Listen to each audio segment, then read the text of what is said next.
Scan చేయగానే baby ఉండాల్సినంత బరువు లేదు, అసలు పెరగలేదు అని చెప్పింది. అలా చాలా చాలా బాధ కలిగింది. డాక్టర్ ఏం చెప్పిందంటే నెక్స్ట్ టైం కూడా ఇలానే ఉంటే అబార్షన్ చేసేది చెప్పారు.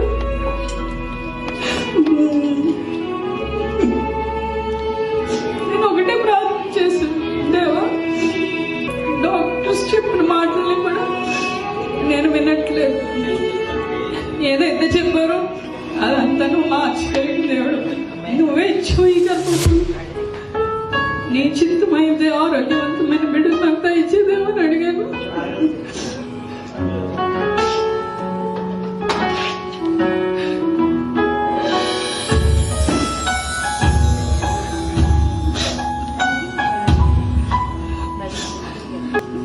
దేవుని ఇచ్చింది మనుషులు ఎవరో ఆపలేరు, అది మా జీవితాల్లో నెరవేరింది.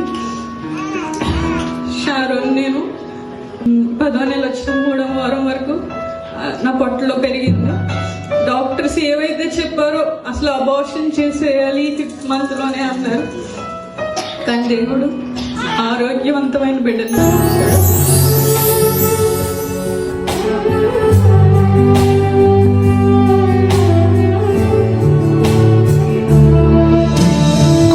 యెహోవా అనుగ్రహించే స్వాస్యం, గర్భఫలము ఆయన ఇచ్చే బహుమానం. ఇలాంటి వాగ్దానాలు అనేక మార్లు మనకు అనుగ్రహించబడినప్పుడు వెంటనే శ్రమలు, శోధనలు, బాధలు, ఇరుకులు, ఇబ్బందులు, పరాజయాన్ని మనం ఎదుర్కొంటాం. అలాంటి సమయంలో కేవలం దేవునిపైన ఆధారపడి ఆయన మాత్రమే నమ్మితే నమ్మువానికి సమస్తము సాధ్యమంటున్నటువంటి దేవుడు నీకు తదుపరి సాక్ష్యాన్ని దయచేయబోతున్నాడు. అటువంటి కృప, ఘనత, భాగ్యం మనందరికీ దేవుడు అనుగ్రహించును గాక. ఆమేన్, ఆమేన్.